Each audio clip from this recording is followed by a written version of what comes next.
everybody know ain't no party like a Diddy party, so. Yeah, that's what's up. Yeah.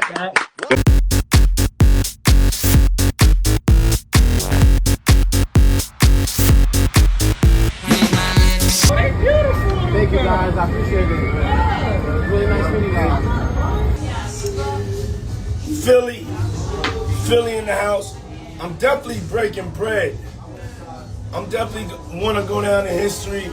What Diddy did at his parties over the past couple decades has gotten him in trouble with the law. Now, what happened at these parties? Well, many crimes it seems like. So let's take a look at the demise of Diddy and how he ended up in jail. Now, Diddy had founded Bad Boy Records in 1993, a label that represented some of the biggest names in hip-hop, including artists like Notorious B.I.G. and Usher. Diddy then became a huge star and started throwing these legendary parties. His guest list was impressive, including Justin Bieber, Mariah Carey, Paris Hilton, Leonardo DiCaprio, and Ashton Kutcher. I mean, Jay-Z and Beyonce even released new music at his events. It was a big deal. When Diddy winked at you and said come to the VIP section, you knew you were gonna have a really good night. Rob Shooter, who worked as a publicist for the rapper at the height of his fame, told BBC News in an exclusive interview. But everything was not as it seemed. Now, Diddy ended up living on what has become known as Beverly Hills' most expensive street. His mansion here was one of several venues he used to host his annual white parties, a yearly event which he held from 1998 to 2009. Now, he had high fences around his house, so there was a lot of privacy, which now doesn't really seem like a good thing. Neighbors told the BBC they often called the police over his parties. A Freedom of Information request by the BBC has revealed that officers were dispatched to parties at Diddy's mansion 14 times over 7 years. Now, neighbors later say what they witnessed, saying they were fed up and disturbed by what they saw. For 6 or 7 years, it was just parties, one neighbor said, adding that she saw women at all hours coming out and sitting on the street. They didn't know where they were, and she said they appeared lost and their underwear was showing, which isn't good at all, and it's shocking that law enforcement took so long to investigate his parties. Now, a former party planner who worked with Diddy during 2004 and 2005, who wished to remain anonymous, stated that women attending these parties were subjected to weight checks. We would do a weigh-in if necessary. The girls had to be young and hot, so I always had a scale nearby in case I needed to make sure. The number was 140 pounds, but if a girl was really tall, there was a little bit of discretion involved, said the planner, adding that the other requirements included no flab, no cellulite, not overly pierced or tattooed, no short hair. The dress code reportedly demanded women wear short dresses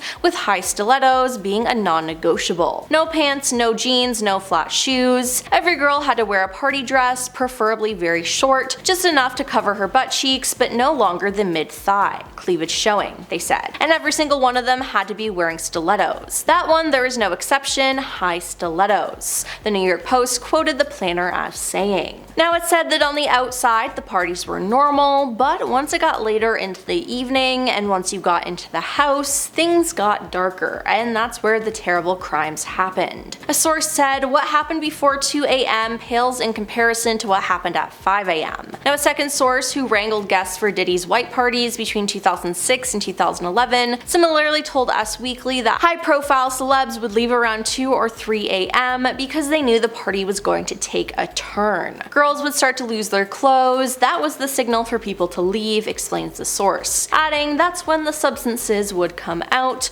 with benders lasting until 7 a.m. The New York Post reported that these parties often concealed freak-off sections that devolved into explicit encounters after the main events. Now, it was recently leaked that Diddy had people sign NDAs at his parties, especially those involved in freak-offs. The document release showed that guests were issued strict rules on discussing Diddy, his associates, and any activities or individuals present at his events. The NDA reportedly forbade guests from sharing any information about Diddy, his family members, current or former partners, or friends. Under this agreement, attendees were restricted from taking photographs, filming, or recording anything at these events without Diddy's written consent. This restriction also extends to posting social media, with the NDA listing specific platforms where guests are prohibited from sharing unauthorized content. Now, the agreement goes further barring attendees from conducting interviews, writing books, or even speaking about any details about the parties or Diddy's private life without prior written consent. Now, in a unique provision, the NDA is enforceable for either 70 years or the artist's lifetime plus an additional 20 years, whichever is a longer duration, which far exceeds the standards for NDAs. Now, could these NDAs be the reason why some celebrities have not spoken up against Diddy? Are they legally not allowed to speak on it? Now, Rodney Jones, who was a producer on Diddy's last album, filed a lawsuit against the star. According to the lawsuit, Diddy recorded people at his parties to use for blackmail purposes. We are going to find out who's on the videotapes. For most people, it's embarrassment, not legal issues. That's why no one ever spoke out, he said. Now, Rodney was also a victim of Diddy's, and he said that Diddy also made him a witness to various crimes. Now, it took a lot of bravery for Rodney to come forward, especially as a man, and I hope he receives the justice he deserves. Doing this situation is not easy. Taking Puff to court, suing him is not easy. Now, the downfall of Diddy really started with his ex-girlfriend, Cassie Ventura. Now, the pair first met in 2005 when Cassie was 19 and Diddy was 37. She was an up-and-coming singer who was signed to his Bad Boy Records and soon released her debut album, Cassie. Now, the pair began dating in 2007 after he aggressively pursued her, according to her lawsuit against him. Yes, in November 2023, Cassie filed a lawsuit against Diddy where she claimed that he mistreated her and took advantage of her during their relationship. Now, after she broke up with Diddy, Cassie was briefly linked to rapper Kid Cudi, and when Diddy found this out, he threatened to blow up his car, and his car actually did blow up shortly after, according to the lawsuit. Mr. Combs vehemently denies these offensive and outrageous allegations, his lawyer said at the time. Now, before they settled on the case, Diddy denied her allegations through his attorney, Ben Brafman. For the past 6 months, Mr. Combs has been subjected to Ms. Ventura's persistent demand of $30 million under the threat of writing a damaging book about their relationship, which was unequivocally rejected as blatant blackmail. Now, after the case was settled, the day after it was filed, I may add, his attorney put out another statement saying, "Just so we're clear, a decision to settle a lawsuit, especially in 2023, is no way an admission of wrongdoing. Mr. Combs' decision to settle the lawsuit does not in any way undermine his flat-out denial of these claims. He's happy they got to a mutual settlement and wishes Miss Ventura the best." Now, this was until earlier this year, hotel footage leaked of an incident Cassie described in the lawsuit. Now, after this was leaked, Diddy made an apology where he essentially was only sorry because he got caught. Honestly, the CCTV footage was extremely disturbing, and it showed us that there's seriously something wrong with the star. Now, it also showed us that he is a liar and would do anything to protect his image. It was just truly chilling. Now, after this was released, Diddy then posted to his Instagram page basically admitting to everything and claiming that he took full responsibility for his actions. My behavior on that video is inexcusable. I take full responsibility for my actions in that video.